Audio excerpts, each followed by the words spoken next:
Hello అందరికీ ఎలా ఉన్నారు? ఏం చేస్తున్నారు? మేము ఈరోజు కరీంనగర్ దగ్గర ఉన్న కొండగట్టు టెంపుల్కి వెళ్ళామన్నమాట.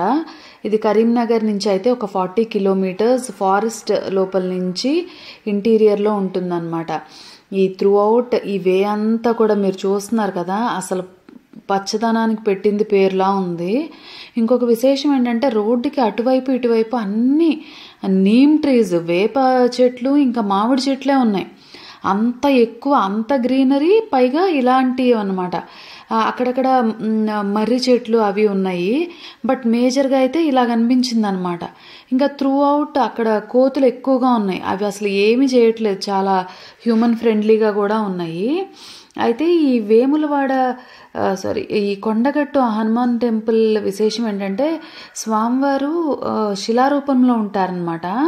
ఆయన నరసింహస్వామి ఇంకా ఆంజనేయ స్వామి 2 ముఖాలతో ఉంటారనమాట. ఇదే ఫస్ట్ టెంపుల్ ఇలా ఉండడం స్వామివారిది. దర్శనం అయితే చాలా బాగా అయింది. చూసారు కదా, నేను చెప్పా కదా మొత్తం అన్ని కోతులు ఉన్నాయి, కానీ ఎక్కడ గలాట ఏం చేయలేదు. అవి చాలా ప్రశాంతంగా ఉన్నాయి అన్నమాట, వాటి పని అవి చేసుకుంటూ ఉన్నాయి. తర్వాత అక్కడి నుంచి బయలుదేరి మేము వేములవాడ వెళ్ళామన్నమాట. అక్కడ రాజరాజేశ్వరి స్వామి టెంపుల్ ఉంది కదా, శివుడి టెంపుల్, అది కూడా చాలా ఫేమస్. ఆల్మోస్ట్ ఇవి 300-400 ఇయర్స్ ఓల్డ్ టెంపుల్స్ అన్నమాట.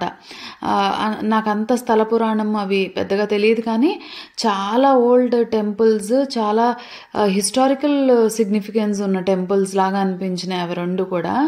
అక్కడ కూడా దర్శనం అయితే చాలా బాగా జరిగింది. అక్కడ ఇంకా చాలా కొత్త కొత్త విషయాలన్నమాట ఆ టెంపుల్స్ దగ్గర నేను తెలుసుకుంది. అయితే రాజరాజేశ్వరి స్వామివారి టెంపుల్ అయితే దక్షిణ కాశీ అని పిలుస్తారంట. సో అక్కడ స్వామివారు శివుడు ఇంకా అమ్మవారు ఇద్దరు ఉన్నారనమాట. అక్కడ ఇంకా చాలా పద్ధతులు చాలా కొత్తగా ఉన్నాయి, మనం రెగ్యులర్గా కాకుండా విశేషంగా అనిపించింది నాకైతే. సో ఎప్పుడైనా అలా మీరు ట్రిప్ ప్లాన్ చేసుకున్నా, రోడ్ ట్రిప్ వెళ్తున్నా కూడా ఈ టెంపుల్స్ని విజిట్ చేయండి తప్పకుండా. మేము అయితే రిటర్న్ వచ్చేటప్పుడు ఒక హోటల్ ఆగి, ఇది కూడా హోటల్ చాలా చాలా బాగుంది. అంటే త్రూ అవుట్ వచ్చే అంత దూరము హోటల్స్ ఉన్నాయి. మేమైతే ఇక్కడ ఆగి డిన్నర్ ఫినిష్ చేసుకొని ఇంకా మళ్ళీ బ్యాక్ వెళ్ళిపోయామన్నమాట.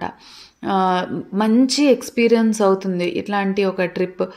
కాకపోతే ఒక చిన్న ఇదేంటంటే మార్నింగ్ బయలుదేరితే ఈ నేచర్ బ్యూటీని ఎంజాయ్ చేయొచ్చు, అలానే దర్శనాలు కూడా బాగా అవుతాయి అన్నమాట. తప్పకుండా ఇట్లాంటి విజిట్స్ చేయండి.